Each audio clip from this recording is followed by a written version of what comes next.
Hello, नमस्कार, आदाब, सत श्री अकाल और अस्सलाम वालेकुम। मैं हूं मोहम्मद अहमद काज़मी, लेकर आया हूं आपका पसंदीदा कार्यक्रम आपके रूबरू। इस कार्यक्रम के जरिए हम आपको ताज़ा कुछ खबरों के बारे में चर्चा करने के लिए कुछ जानकार लोगों से मुलाकात कराते हैं।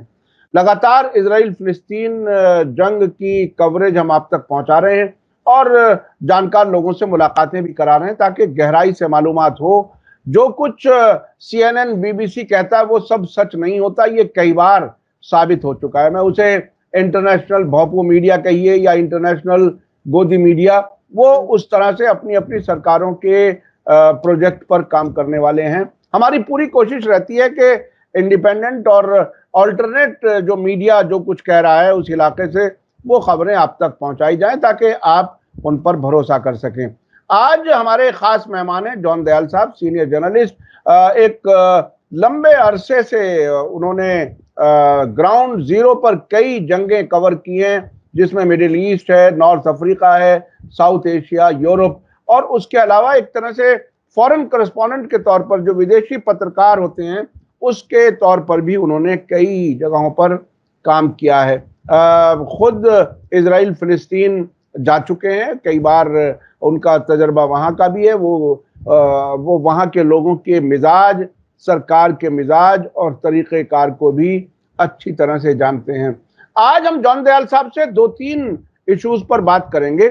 एक तो ये कि नेतन्याहू के खिलाफ इंटरनेशनल कोर्ट ने वारंट जारी करने की बात की है और साथ साथ हमास के 3 लीडर्स के खिलाफ भी वारंट की बात हो रही है। उसमें बाइडन इजराइल को सपोर्ट कर रहे हैं और 3 यूरोपीय मुल्क उन्होंने वारंट के हक में बात कही है, जिसमें फ्रांस, बेल्जियम, स्लोवेनिया।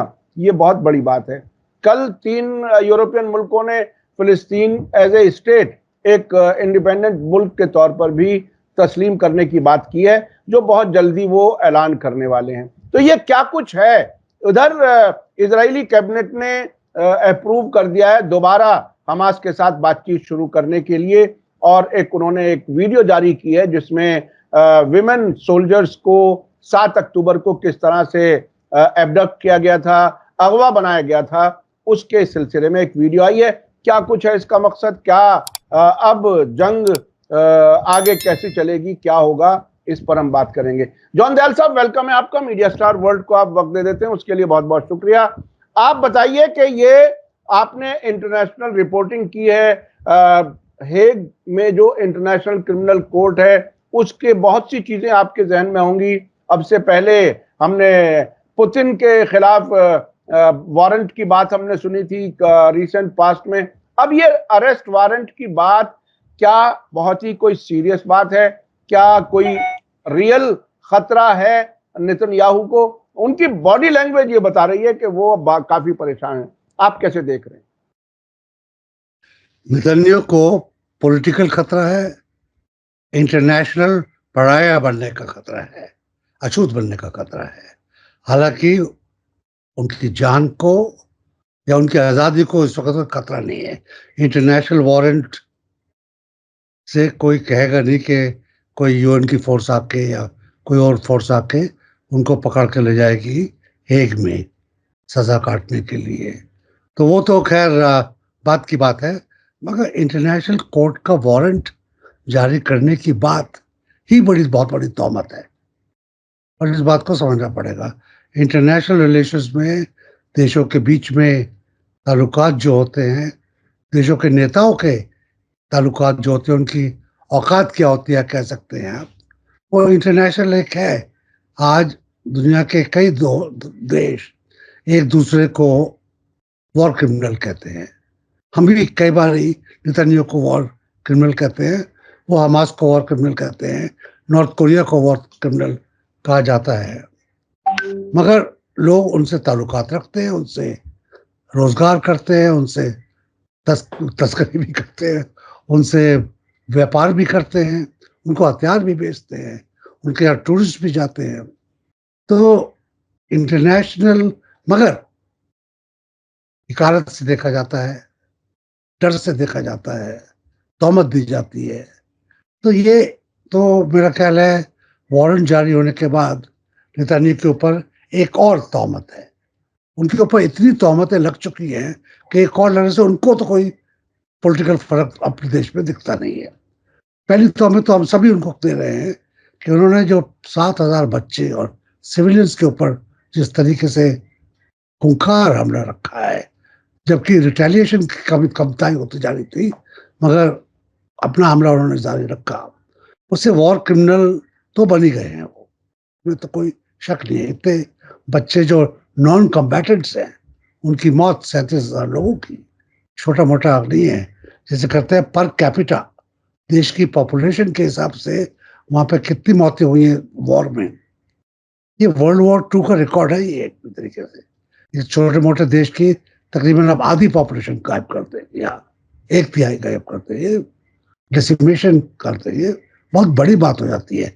आप अमेरिका को या हिंदुस्तान को या चीन को या रशिया को, यहाँ पे 1 लाख आदमियों को पाकिस्तान के हिंदुस्तान ने बंदी बना दिया था, पाकिस्तान को भी कोई फर्क नहीं पड़ा, हिंदुस्तान को भी कोई फर्क नहीं पड़ा, क्योंकि इतने बड़े बड़े देश हैं, इतनी बड़ी बड़ी फौजें हैं कि थोड़े बहुत कम हो जाए तो कोई फर्क नहीं पड़ता।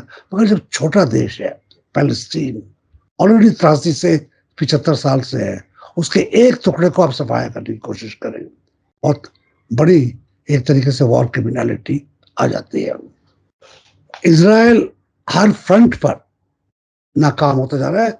आपके चैनल पे मैंने भी कई बार कहा, आपने भी और लोगों से भी कि मुंह से बात सुनी है, पॉलिटिकली नासफल रहा है, इंटरनेशनली टोटली नासफल रहा है, मिलिटरली एक गाजा के ऊपर नहीं कब्जा कर पा रहा है, इतने दिन से लड़ा कर सिविलियंस को मार रहा है, तो वो नाकाम रहा है। अब ये दूसरा फिलिस्तीन की तरफ से देखा जाए तो उन्होंने दुनिया का दिल जीत लिया है, इसमें तो कोई शक है नहीं। हिंदुस्तान में भी लोग, हमारी सरकार चाहे कुछ भी कहे, लोग उनके साथ हैं। नकबा पे आपने देखा कितने बड़े बड़े लोग मीटिंग्स में आए, कितनी जगह मीटिंग्स हुई, सरकार की तरफ से नहीं, मगर चाहे केरला हो या दिल्ली हो या पुणे हो, नागपुर हो, कहाँ पे भी कई जगह मीटिंग हुई। जहाँ पे यूनिवर्सिटीज हैं वहाँ पे मीटिंग हुई। इंटरनेशनली वेस्टर्न यूनिवर्सिटीज में सैलाब आया हुआ है हिमायत में इजराइल के खिलाफ, जो अमेरिका में तो आप कह सकते थे कि अनसुनी थी। अमेरिका के आज भी 27,000 से ज्यादा लोग इजरायली फौज में हैं। ये वो लोग हैं जिनकी इजरायली सिटीजनशिप भी है और अमेरिकी सिटीजनशिप भी है, जैसे न्यूयॉर्क के यहूदी, न्यू इंग्लैंड के यहूदी, जो वहां पे भी रहते हैं, यहाँ पे भी रहते हैं, अमेरिका में पैसा कमाते हैं, इजराइल की मदद करते हैं, और वो उनका अपना पॉलिटिकल कमिटमेंट है, उसके बारे में मैं कुछ ज़्यादा नहीं कहूँगा। मगर ये तो बात है कि अमेरिकन पासपोर्ट होल्डर्स 27,000 से ज़्यादा आज पैलेस्टीन के खिलाफ इजराइल की फौज में लड़ाई कर रहे हैं। तो एक मर्सिनरी की तरह आप कह सकते हैं। तो अगर पूरी तरह से अपने आप को यहूदी और इजरायली मानते हैं तो इजराइल में रहेंगे, वहाँ की मुसीबतों में बाकी इजरायलीज का साथ बटाएंगे। ये नहीं कि बहादुरी दिखाने के लिए कुछ हफ्ते के आगे वॉर टूरिज्म करके चले गए। तो ये इंटरनेशनल स्केल है, उसमें आज पैलेस्टीन की दोस्त पड़ते जा रहे हैं। मैं उसी पर आना चाह रहा था। इस वक्त दो स्ट्रीम एक तरह से चल रही हैं। एक तरफ इजरायली मीडिया ये कहता है कि अमरीकी जिम्मेदारान कह रहे हैं कि रफा का जो ऑपरेशन इस वक्त अमरीका कर रहा है, उसके लिए इजराइल ने अमरीका की मर्जी के मुताबिक कुछ तब्दीलियां कर ली हैं और उस पर अमरीका मुतमईन है, सेटिस्फाइड है। यानी लेकिन ग्राउंड ऑफेंसिव चल रहा है, रफा में लोगों के खिलाफ हमले जारी हैं, गाजा के बाकी इलाकों के अलावा। दूसरी तरफ इंटरनेशनल लेवल पर पैलेस्टाइन को एज ए स्टेट एक्सेप्ट करने के लिए, रिकॉग्नाइज करने के लिए भी ऐसा लगता है जैसे होड़ लगना शुरू हो गई है। तो ये दो किस्म की जो के वाकयात हम देख रहे हैं, इसको अगर मिलाकर के आप देखें तो क्या कुछ नतीजे के तौर पर आप क्या समझ रहे हैं? क्योंकि हमारी इच्छा है कि सीजफायर हो जाए, एक तरीके से हम कमिटेड है, मगर जो लग रहा है सम टोटल वॉर और उसमें स्टेलमेट ही कहेंगे। इजराइल का मिलिट्री सपोर्ट आउटसाइड से उतने खुलेआम नहीं है, मॉडिफाइड किया जा रहा है, कम किया जा रहा है, काफी कम किया जा रहा है अमेरिका की तरफ से, माना जाए तो, क्योंकि बहुत अहम हथियारों के ऊपर वो रोक लगाने की कोशिश कर रहा है। और दूसरी तरीके से फिलिस्तीन के वजूद को, अस्तित्व को रिकग्नाइज लोग कर रहे हैं। उसकी बात को तो कर ही रहे थे, अब उसके टेक्निकल, उसके पॉलिटिकल, उसकी कॉन्स्टिट्यूशनलिटी को भी कबूल कर रहे हैं। सम टोटल है कि शायद आखिरकार हम लोग सीजफायर की तरफ काफी दूर तक बढ़ चुके हैं। कब आएगी?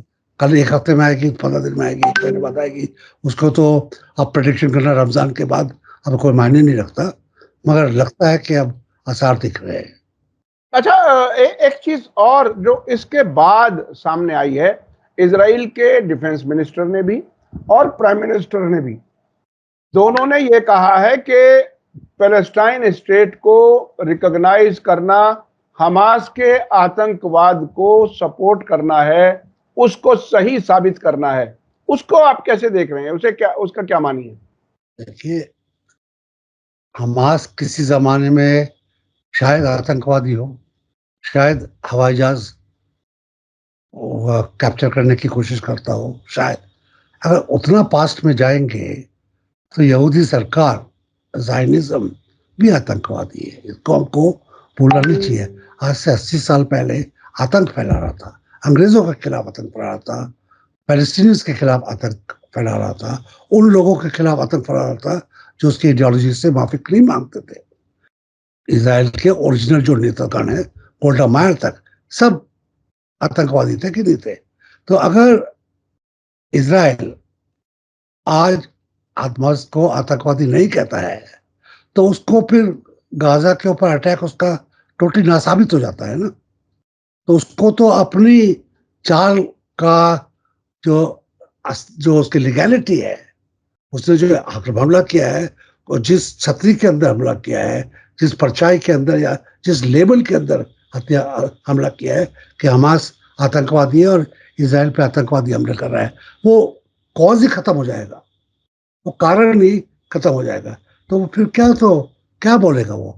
तो इसराइल को, हमास को ये कहना कि आतंकवादी है, इसका कोई मायने नहीं है। ये तो उनका जुमला कह सकते हैं हम, हिंदुस्तानी लोग जुमले की बात कर रहे हैं। और जुमले से बात याद है, क्योंकि आपने कहा था CNN और बाकी जो अमेरिकी और फ्रांसीसी और इंग्लिस्तानी न्यूज़ चैनल्स हैं, अखबार हैं बड़े बड़े, हम लोग सब भी जानते हैं, वो खुद भी इससे ज़्यादा इत्तेफाक उसको नकार नहीं करते कि ये सब अमेरिकी और ब्रिटिश और यूरोपियन फॉरेन पॉलिसी के हिस्से हैं। बीबीसी को तो आप जानते हैं, उसमें फॉरेन मिनिस्ट्री का पैसा है उसके अंदर। और आप जानते हैं कि अमेरिकी जर्नलिस्ट जब इम्बेड होते हैं, फौज के अंदर घुस के रिपोर्टिंग करने की कोशिश करते हैं, CNN भी उनमें से है, तो अमेरिकी फौज के अंदर घुसते हैं, वो अफगानी फौज के अंदर नहीं घुसते। आखिर लड़ाई तो दोनों तरफ से दिख सकती है। हाँ, हम खुद ये मैंने खुद 2003 में इराक जंग कवर करते हुए देखा था। और उनका एक बहुत ही जाना माना चेहरा दुनिया को रिपोर्टिंग कर रहा था, जेम्स क्लेंजी, बगदाद से। तो वो होटल में, जिस होटल में पूरी दुनिया के पत्रकार थे, मैं भी था वहां पर, तो वो जब पीस टू कैंप करता था तो वो यही कहता था, our forces did that, our forces did that. तो वो एक अजीब एक तमाशा लगता था कि वो रिपोर्टिंग कर रहा है या ये फौजी है, क्या कुछ है। तो वो उस तरह से करते हैं जी। उसके ऊपर आपने भी देखा होगा, शायद आपके साथ सईद नकवी भी थे, कि उसके पहले मैं 82 में, जब मैं और सीमा मुस्तफा वहां पे थे, हम फिलिस्तीनियों की तरफ थे, हम यासर अरफत से बात करते थे, और कई जर्नलिस्ट आते थे, अमेरिकन, काले और सफेद, यूरोपियन, वो इजरायली टैंक्स के ऊपर चढ़ के आते थे। नुक्ते नजरिया जिसको कहा जाता है, बदल जाता है कि आप कहाँ से रिपोर्टिंग कर रहे हैं। अगर आप ब्रिटिश है तो आप उनको हमारी फौज कहेंगे। जैसे हिंदुस्तानी गोदी मीडिया, जब कोई हिंदुस्तान की फौज आती है, हिंदुस्तान की फौज अगर 26 जनवरी की परेड में है तो उसको हमारी फौज कहना ठीक है, या UN की तरफ हमारी टुकड़ी गई है उसको कहना है। मगर अगर हम कह रहे हैं कि हम एकदम न्यूट्रल पत्रकार हैं, तो उस वक्त अगर मैं किसी और कंट्री की तरफ से रिपोर्टिंग कर रहा होता तो मेरे लिए हिंदुस्तान, पाकिस्तान, चीन, अमेरिका सब बराबर हो जाते हैं मेरी आंखों में। और उसको अगर आप फिलिस्तीन की जो चल रही है जंग इसराइल के खिलाफ, इसराइल के रॉकेट्स के खिलाफ, इसराइल के पॉलिटिक्स के खिलाफ, उसको अगर आप रशिया टुडे के टीवी से देखें, उसको चाइनीज टीवी से देखें, उसको ईरानियन टीवी से देखें, उसको सेंट्रल एशियन टीवी से देखें, बिल्कुल ही फर्क दिखता है। विजुअल्स बिल्कुल ही फर्क दिखते हैं, इंटरव्यूज जिनकी हो रहे हैं वो फर्क दिखते हैं। रशिया टुडे कभी कभी देखना चाहिए, यूक्रेन के बारे में भी काफी समझ में आती है और वेस्ट एशिया के बारे में भी कई बातें साफ हो जाती है उससे। तब अगर आप एक देख रहे हैं तो दूसरे को भी देखना चाहिए। और अगर हमने, हिंदुस्तान ने एक नया जुमला दिया सबको, गोदी मीडिया, एम्बेडेड मीडिया से ज्यादा अच्छा है गोदी मीडिया, वो भी गोदी मीडिया है। जी जी जी जी, बिल्कुल बिल्कुल। ये देखिए, एक पत्रकार के तौर पर इतने तजुर्बात की रोशनी में आपने ये बात बताई कि पत्रकार किस किस तरह से, कैसे कैसे रंग के पत्रकार काम करते हैं। और अच्छा, मैं अब चलना चाहता हूँ ईरान के प्रेसिडेंट का और उनके साथियों का हेलीकॉप्टर हादसे में जो इंतकाल हुआ है, जो मारे गए हैं, उसको आप किस तरह से देखते हैं? जब पहली खबर आपको मिली, आपका क्या रिएक्शन था? सुन के अजीब तो लगता है कि ऐसे मौके पर एक्सीडेंटल डेथ, 3 हेलीकॉप्टर जाते हैं, 2 बच जाते हैं, एक मारा जाता है, और वही जिसके अंदर फौजी है। उस हिस्से में जहाँ पे इंटरनेशनल इंट्रीग्स है, इंटरनेशनल कंपटीशन है, कई देशों का उसके ऊपर नजर मिजाज है, वहाँ पे ट्रबल करते रहते हैं, कुछ तो शक होता ही है। और मेरा ख्याल है, सुना है कि ईरान ने उसके अंदर कॉन्फिडेंशियल और ओपन इंक्वायरी दोनों की हैं। एक बात तो शायद आपके चैनल पे भी आई थी कि उसमें इंक्वायरी लॉन्च हो गई है। तो उसकी बात तो हम छोड़ देंगे कि उनकी मौत कैसे हुई, एक्सीडेंट में हुई या सैबोटाज था या अनमैन्ड व्हीकल से रॉकेट लॉन्च था, क्या था, डेब्री में क्या था, बाद में पता लगेगा। उसका क्या इजराइल की राजनीति पे, इजराइल की वॉर प्रिपेयर्डनेस पे, और नॉट इजराइल, ईरान की राजनीति पर, ईरान की वॉर प्रिपेयर्डनेस पर, ईरान का जो नजरिया है फिलिस्तीन और इजराइल के टकराव पर, उस पर क्या कुछ फर्क पड़ेगा? मेरा ख्याल है तीनों हिस्सों में कोई फर्क नहीं पड़ेगा। ईरान बड़े देशों में है, अमेरिका जैसा, इंग्लैंड जैसा, यूरोप जैसा, हिंदुस्तान जैसा, चीन जैसा। यहाँ पर हर जो डेवलपमेंट है उसके लिए स्टेट, उनकी कॉन्स्टिट्यूशन प्रिपेयर्ड होती है। राष्ट्रपति का इंतकाल हो जाए, सुप्रीम कमांडर का इंतकाल हो जाए, वॉर आर्मी कमांडर्स का कुछ हो जाए, एक्सीडेंट हो जाए, इनके लिए उनके अंदर डेप्थ है। पॉलिटिकल चेंजेस आ जाए, राष्ट्रपति, prime minister, supreme commander, supreme leader, उनको कुछ हो जाए, उनके लिए भी एक सक्सेशन प्रोसेस है, वो ऑलरेडी है, सबको पता है, सब जानते हैं, इंसान में और आप और अमेरिका के प्रेसिडेंट और हिंदुस्तान के प्राइम मिनिस्टर और इंग्लैंड के बादशाह, हम लोग सब मॉर्टल हैं। आज नहीं तो कल, कल नहीं तो परसों, जो पैदा हुआ उसको जाना है। तो जो बड़े देश हैं, जो बड़ी कंपनीज हैं, जो बड़ी इंस्टीट्यूशंस हैं, वो सक्सेशन अपना प्लान रखती है, क्योंकि हार्ट अटैक अकस्मात हो सकता है, एक्सीडेंट अकस्मात हो सकता है, उसका नाम ही एक्सीडेंट है। बुजुर्गी में भी लोग जाते हैं, बीमारी से भी जाते हैं, बीमारी भी अक्सर आ जाती है। तो कोई भी देश हो, चाहे हिंदुस्तान हो या इंग्लैंड हो या ईरान हो या अमेरिका हो, उसका चेन ऑफ सक्सेशन निश्चित होता है कि ये नहीं तो टेम्पररी ये, और उसके बाद परमानेंट इलेक्शन के लिए ये प्रोसेस है, इतने दिन का प्रोसेस है, ये लोग माने जाएंगे, ये लोग नहीं माने जाएंगे। और ये मेरा ख्याल है फौज में सेकंड इन कमांड होता है और चेन ऑफ कमांड काफी दूर तक चलती है। सुप्रीम कोर्ट के जजेस की भी बहुत दूर तक चलती है, इसके बाद ये और उसके बाद वो और उसके बाद वो। तो ईरान का पॉलिटिकल चेन ऑफ कमांड, उसमें मेजोरिटी है, उसमें एक स्ट्रेंथ है, उसके अंदर एक डेप्थ है। और सुप्रीम जो उनके लीडर हैं, उन्होंने ऑलरेडी प्रोसेस चालू कर दिया है। एक को पार्ट टाइम या प्रोटेम, जब तक नया इलेक्शन नहीं होगा तब तक के लिए उनको एडॉक प्रेसिडेंट बना दिया गया है। तो प्रेसिडेंट तो बनाते तो एडॉक है, मगर होते तो प्रेसिडेंट ही है ना वो। जैसे हम लोग हिंदुस्तान में मानते हैं कि 2 प्राइम मिनिस्टर के बीच में जो टेम्पररी प्राइम मिनिस्टर आता है, हम उसको कह देते हैं टेम्पररी है, मगर जब तक उसका राज चल रहा है, जब तक उसके दस्तखत चल रहे हैं, वो टेम्पररी नहीं है। और हो सकता है वो दोबारा जीत के भी आ जाए। तो आज के जो प्रेसिडेंट हैं, कॉन्स्टिट्यूशनली वो प्रेसिडेंट है, तो कोई खालीपन नहीं है वहां पे, कोई खोखलापन नहीं है, कोई वैक्यूम नहीं है। अब दूसरी बात आती है, क्या उनकी इंटरनेशनल पोजीशन, उनकी इंटरनेशनल पॉलिटिक्स पे असर रहेगा। हालांकि मरूम को हार्डकोर कहते थे, मगर मरूम भी ईरान की जो कलेक्टिव लीडरशिप के डिसीजन है उसी पे चल रहे थे। वो अपने घर से अपनी खातून से सुन के नहीं बात कर रहे थे, या सपना रात को आ गया और दिन में एक्ट नहीं कर रहे थे। और मुल्क की नीयत क्या है, मुल्क का निशाना किस तरफ है, कहाँ जाना है, क्या क्या तरक्की करनी है, सुप्रीम लीडर का क्या विजन है, उन सब के अंदर वो काम कर रहे थे। और जो भी नया नेता आएगा उससे बाहर जाने की उसमें शक्ति नहीं होगी। ओवरऑल ईरान का आज स्टेट का जो नजरिया है, स्टेट का जो विजन है, उसके अंदर ही काम करना पड़ेगा। और उसमें मेरा ख्याल है इतनी डेप्थ है कि उसमें भी कोई फर्क नहीं आएगा। क्या तीसरी बात है, क्या उससे ईरान का जो गाजा के प्रति सपोर्ट है, फिलिस्तीनी के प्रति सपोर्ट है, जो सीजफायर के लिए उसका प्रेशर है, जो इजराइल के एक्सट्रीमिज्म के खिलाफ उसकी वार्निंग है, क्या उसमें फर्क आएगा, क्या उसमें कोई ढीलापन आएगा? जो ये सोच रहे हैं उनको राजनीति नहीं आती, इंटरनेशनल रिलेशंस नहीं आता, उनको ईरान की समझ नहीं है।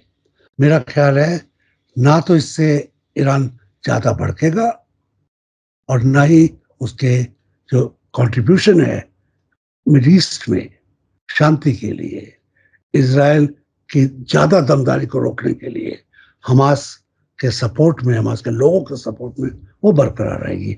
तो आज की तारीख में इससे कोई फर्क नहीं आएगा। जो भी आएगा वो रईस साहब की जो पॉलिसीज थी उसी लकीर पर चलेगा। इक्का दुक्का 19-20 का फर्क हो जाता है अंग्रेजी भाषा में, अरेबियन भाषा में, क्या भाषा इस्तेमाल करेंगे। टेक्निकली मेरा ख्याल है कोई फर्क नहीं पड़ेगा। अच्छा, अभी अब हमारी जो आपसे बात हो रही थी वो मीडिया के कुछ तजुर्बात आपने शेयर किए थे। रईसी के डेथ के बाद वेस्टर्न मीडिया ने जिस तरह से उनके बारे में बहुत कुछ कहने की कोशिश की, तेहरान का कसाई और क्या क्या लफ्ज इस्तेमाल किए, उसको आप कैसे देख रहे हैं? मतलब वो 2-3 रिएक्शन आए इजराइल से। एक रिएक्शन आया कि हम नहीं थे उसमें शामिल, ऐसा किसी एक वहां के नेसेट के मेंबर ने कहा। उसके अलावा ये बात भी कही गई कि वो बहुत ही इजराइल के खिलाफ, इजराइल को चूंकि तबाह करने की बात करते थे तो हम उनके जाने पर कोई आंसू नहीं बहाएंगे। इस किस्म का रिएक्शन वहां से आया था। और फिर बाद में जो ऑबिचुरी के तौर पर वहां के मीडिया ने जो बातें कही, उसमें उनके हार्डकोर होने और मुजाहिदीन खल्क, मैं आपको बता दूं, मुजाहिदीन खल्क MEK जिसे कहा जाता है, जिसे ईरानी मुनाफिकीन खल्क कहते हैं, उनके खिलाफ कार्रवाइयों को हाईलाइट किया गया। और मैं आपको बताऊं, सन 2000 में जब मैं पहली बार सद्दाम हुसैन की सरकार के दौरान बगदाद गया तो वहां MEK मुजाहिदीन खल्क का हेडक्वार्टर बगदाद में तकरीबन ऐसा था जैसे हमारे यहाँ अमेरिकन एम्बेसी, बहुत बड़ा सा कंपाउंड। तो उनके साथ हमदर्दी और उनका ईरानी सिस्टम के खिलाफ दुश्मनी इस वक्त पर भी निकाली गई। आपको क्या लगता है कि क्या किसी के लीडर के मरने पर इस किस्म की चीजें आना जरूरी थी? ये कोई ठीक तरीका था क्या? आप कैसे देखते हैं? रईस साहब की शॉर्ट ये कहेंगे आप, क्योंकि उनका इंतकाल हो गया है। पॉलिटिकल हिस्ट्री में उनकी अच्छाइयाँ, उनके अपने लोगों के लिए क्या काम किया है, और उनकी बुराइयाँ हिस्ट्री लिखेगी। तो और लिखने की हिम्मत नहीं करनी चाहिए। हमारे देश में भी हम अपने नेता के खिलाफ बात करते हैं, उनकी बुराई याद करते हैं, इंदिरा गांधी की इमरजेंसी याद करते हैं, उसने जो हिंदुस्तान को बढ़ाया उसकी बात नहीं करते, हिंदुस्तान के लिए मर गई उसको लोग भूल जाते हैं। तो मेरा पर्सनल विचार जो है कि जब आप किसी भी मरहूम नेता की, आखिरकार ऐसा कोई नेता मेरी नजर में गुजरा नहीं है नेल्सन मंडेला को शायद छोड़कर, जिसको आप कह सकते हो कि उसकी पूरी बड़ी लाइफ में उसने कोई बुरा काम किया ही ना हो, तो दूसरों को बुरा लगे। अपनी नजर में तो कोई बुरा काम कोई करता भी नहीं है। हिटलर भी जब जिंदा था उसके बहुत सपोर्टर्स थे। अनफॉर्चुनेटली हिटलर के मरने के 70 साल बाद भी, 80 साल बाद भी उसके बहुत सपोर्टर हैं। यूरोप में हैं, इंग्लिस्तान में हैं, अमेरिका में हैं, लैटिन अमेरिका में हैं। उनको न्यूनाजी कहा जाता है। तो रईस साहब की, उन्होंने अपने देश को बचाने के लिए, अपनी आइडियोलॉजी को बचाने के लिए, अपने सुप्रीम लीडर्स दो के जो पॉलिसीज थी, जिन्होंने शाह को फेंक दिया था, साम्राज्यवाद को फेंक दिया था, एक नया ईरान, आजाद ईरान बनाने की कोशिश की थी। उसके अंदर अपने इन पॉलिसीज के दुश्मनों के साथ क्या किया वो अलग बात है। उनके जीते जी कोई ट्रायल नहीं हुई, मगर उन्होंने, उनके जो देशवासी हैं, क्या कितने भी कम वोट हो, कितने भी ज्यादा वोट हो, वो इलेक्टेड लीडर थे। जैसे हमारे नेता इलेक्टेड लीडर, हम क्या कह सकते हैं, हमने तो इनको चुना था। बाइडेन को भी उन्हीं ने चुना था, डोनाल्ड ट्रंप को भी उन्होंने चुना था। तो अमेरिकी जनता को क्या कहेंगे, पागल है क्या? क्या डोनाल्ड को चुनने के लिए पगला गई थी या अब पगला गई है?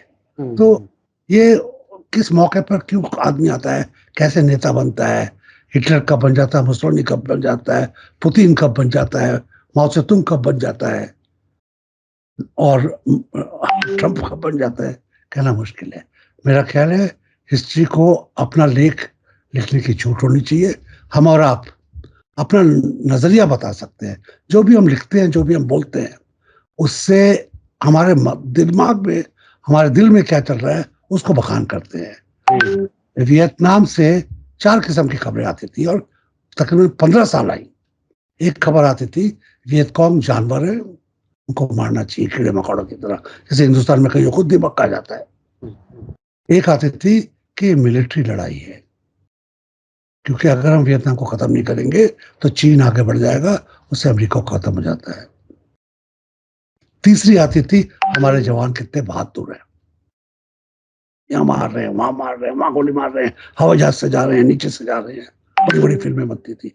चौथी आती थी कि लड़ाई पूरी चीज है, लड़ाई में मासूम भी मरते हैं, औरतें विधवा हो जाती है, माओ का बच्चे मर जाते हैं, जिसको हम कहते हैं बॉडी बैग काउंट। तो आप लड़ाई को 2 नजर से देखते हैं, आपके सीने पे कितने मेडल लगे हुए, कितने तमगे लगे हुए, या कितने बॉडी बैग है। और जब अमेरिका की माओ को पता लगा कि बॉडी बैग ज्यादा है, जब अमेरिका की माओ ने, बच्चों ने, आदमियों ने वो नंगी लड़की की तस्वीर देखी जो नापाम बॉम्ब से भाग रही थी, तब अमेरिका का मूड बदल गया। अमेरिका को वियतनाम ने हराया, मगर अमेरिका घर पर भी हारा, अपनी माओ के सामने, अपने वॉर वेटरन्स के सामने। अभी भी वेटरन्स के लिए अमेरिका में एक बहुत बड़ा प्रोग्राम है, वियतनाम के लिए भी और अफगानिस्तान के लिए भी, क्योंकि जिसने नियतों का खून किया है, या जिसके ऊपर वार हुआ है, जो कैद में रहा है, जिसने गोली से मारा है या गोली खाई है, उसको अभी भी सपने आते हैं, रात को उठ जाता है, दिमागी टेंशन है, ब्लड प्रेशर कहाँ गया हुआ है, पगला गया है, डिवोर्स हो रहे हैं, गोली लेके, बंदूक लेके बाकी लोगों को मार रहा है। इसको पोस्ट स्ट्रेस सिंड्रोम कहते हैं। आपने देख लिया आदमी का मरते हुए, आपने देख लिया अपने दोस्तों को मरते हुए, आपने खुद दूसरों को मारा। ये छोटी चीजें नहीं है, इंसान की जान से आप खुदा हैं उस सेकंड में, जिंदगी और मौत के, वो आपको कहां तक घायल करती है। ये जब चीजें आती हैं तब देश का साइकोलॉजिकल प्रेशर आता है। अमेरिका वियतनाम में दोनों चीजों से आ रहा। ये वर्ल्ड वॉर 2 की बात नहीं थी कि आपने पूरा यूरोप सत्यानाश कर दिया, एक बिल्डिंग बची नहीं है। फ्रैंकफर्ट में तो एक ही बची थी, और नागासाकी हिरोशिमा में भी एक बची बिल्डिंग, बाकी तबाह हो गए। वो अलग चीज है, मगर साइकोलॉजिकली जब आदमी कहता है क्या काफी है। और उसके बाद से आप देखिए जंगें हुई हैं, बहुत जंगें हुई हैं, मगर नागासाकी के बाद से न्यूक्लियर बॉम्ब नहीं गिरा है, नागासाकी के बाद से वर्ल्ड वॉर नहीं हुई है। अभी भी हम कहते हैं क्या वर्ल्ड वॉर के नजदीक है, हम क्या वर्ल्ड वॉर के नजदीक है। हम वर्ल्ड वॉर के नजदीक यूं नहीं है, क्योंकि ये छोटी छोटी जो वॉर्स हो रही है ये प्रेशर हटा रही है। ये हद तक नहीं बढ़ी। और अब जिस तरह से इजराइल फिर से बात करने के लिए तैयार हो रहा है, लगता है कि प्रेशर इजरायली सरकार पर भी बढ़ रहा है, जिसके नतीजे में शायद कोई बातचीत हो, जंगबंदी हो। इसकी सभी उम्मीद करते हैं कि किसी तरह से जो बेगुनाह निहत्थे लोग मारे जा रहे हैं वो किसी तरह से बचें, और वो बहुत अहम। इसराइल की जनता को ये पता लग गया, और काफी महीनों से पता लग गया है कि हमारी सरकार ने हमको इनविंसिबल नहीं बनाया है, हमको अटैक प्रूफ नहीं बनाया है, हमको कोई वो कवच, ईश्वर का कवच नहीं दिया है कि हमको कोई हमला ना कर पाए। हम भी इंसान हैं, हमको अभी खून निकलता है, हम पे भी अटैक हो सकता है। जब अपने आप की जब ये समझ में आ जाता है ना, तो थोड़ा सा बदल जाती है सोच, थोड़ी सी बदल जाती है। जी जी जी जी। बताया ये गया था कि वो इनविंसिबल हैं और उनकी फौज को कोई हरा नहीं सकता, लेकिन अब तजर्बात बता रहे हैं कि नहीं, दूसरे लोग भी इंसान हैं और वो भी जवाबी हमले कर सकते हैं, और जो किए हैं हमास में। बहुत बहुत शुक्रिया जॉन दयाल साहब, आपने हमें वक्त दिया, उसके लिए शुक्रिया। इसी के साथ मुझे दीजिए इजाजत। धन्यवाद, शुक्रिया। जय भारत, जय हिंद। मीडिया स्टार वर्ल्ड के और वीडियो देखने के लिए हमारे चैनल को सब्सक्राइब करें और सीधे नोटिफिकेशन पाने के लिए बेल आइकन दबाएं। और अगर हमारी खबर सच्ची और अच्छी लगे तो अपने व्हाट्सएप, इंस्टाग्राम, फेसबुक और ट्विटर अकाउंट पर जरूर शेयर करें।